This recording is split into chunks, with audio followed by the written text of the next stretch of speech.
Chinelo moved like she belonged to the city itself. She was beautiful, curvy, and magnetic. The kind of woman men couldn't forget, even if they tried. But beauty is a currency, and Lagos demands payment. Chinelo had learned early that life gave very little for free. She ran with rich boys, building relationships on designer bags, lavish dinners, and weekend escapes to the islands. It was a soft life, carefully measured, until she met Kola Adeyemi, a man who didn't fit into her usual arrangements, yet captivated her from the very first glance. In Lagos, love has a price, and sometimes it's far higher than anyone can pay. She thought she controlled the game. He thought he could play by the rules. But the city had a different plan. They first met at a rooftop party in Victoria Island. Chinelo was sipping champagne, laughing with a circle of men who paid for her company, for her attention. Then Kola walked in, calm, confident, different. While others competed for the spotlight, he simply stood back and watched. Their eyes met across the crowded room. Something unspoken passed between them, and Chinelo felt it, a mixture of curiosity and caution. She was used to being chased, admired, and desired. He was neither intimidated nor impressed. That alone unsettled her. "You don't seem like someone who's here to show off," Kola said, approaching her with a quiet smile. Chinelo played along, a playful glint in her eyes. "Maybe I'm here to make it interesting." The night unfolded in ways neither of them expected.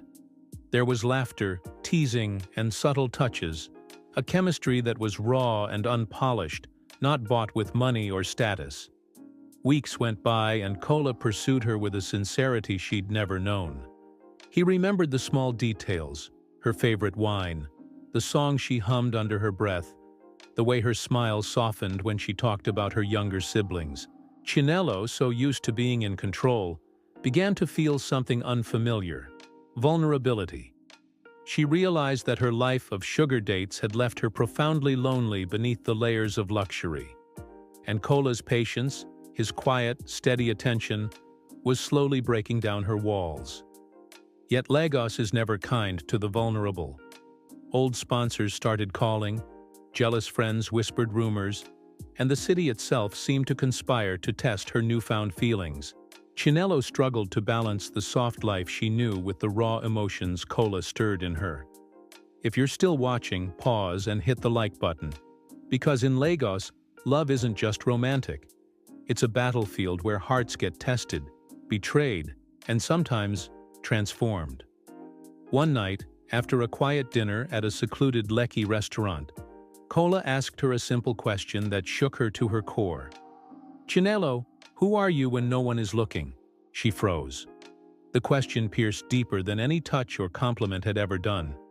For the first time, she didn't have an answer. She had built a persona for the city, confident, unattainable, untouchable. But in his eyes, she saw someone who wanted the real her, the person behind the mask. Just then, her phone buzzed.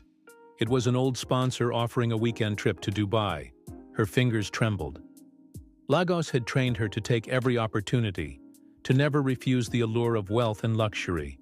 Yet, something inside her resisted. She put the phone down, her voice barely a whisper. I don't know." He smiled softly, his gaze kind. "Then just be here, with me. No games." For the first time, she wanted that more than anything. In the weeks that followed, Chinelo truly tried to embrace something real. She canceled her arrangements, avoiding the parties and places where she could be tempted back into her old life. Kola noticed her efforts, and his patience never wavered. But the city tested them constantly. Friends gossiped, saying she was making a mistake. Men from her past tried to tempt her back with lavish gifts. Lagos whispered in her ear that love could never last in a place built on ambition and survival. Then came the night that changed everything. She was walking home from a small gathering when a familiar car pulled up. An old sponsor leaned out, his voice sharp. "Chinelo, let's talk. You owe me some attention." Fear, anger, and guilt collided inside her. She turned and ran, her heart pounding, until Cola's voice called out from behind her. "Chinello, wait!" She turned to face him, tears streaming down her face. "It's too late, Cola. I can't escape this life." He caught her hands, his grip firm and reassuring. "Then let me help you. We'll face it together." In that moment she realized that love wasn't something she could control like a sugar date or a business arrangement. Love demanded honesty and courage. If you've ever been caught between desire and morality, hit subscribe now. This story is proof that even in Lagos, the heart has a price. And sometimes, it costs more than we think. The following weeks were difficult. Chinello had to face her past head-on. The angry calls, the threats, and the confrontations from men who expected her to remain their plaything. But Cola stood by her, steady and unwavering through it all. Slowly, she began to see that he wasn't just another wealthy man. He was someone willing to fight for her freedom, her heart, and her peace of mind. One rainy night, as she looked out over the Lekki Lagoon, she whispered, "I don't deserve this, Cola."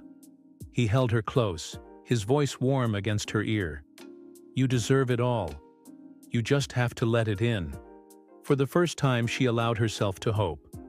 She allowed herself to believe that love could exist in Lagos without strings attached. Eventually, she left her old life behind completely. No more sugar dates, no more empty promises.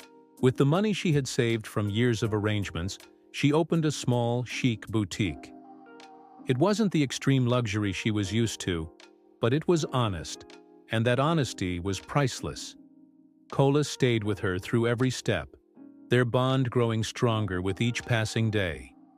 A bond built not on appearances or wealth, but on trust, respect, and a shared resilience against the city that had tried to break them. Months later, Chinello stood in her boutique, arranging new stock. The city outside was as loud and relentless as ever, but inside, she felt a profound sense of peace. Cola walked in, holding 2 cups of tea, a familiar warm smile on his face. "You've done well," he said. She laughed softly, her eyes shining. "We've done well." And for the first time, she truly understood. Lagos could take everything from you, but it could also teach you the value of honesty, courage, and a love that was real. If this story moved you, hit subscribe to African Folktale Queens TV. Because in Lagos, love can be messy, dangerous, and costly. But when it's real, it transforms even the hardest hearts.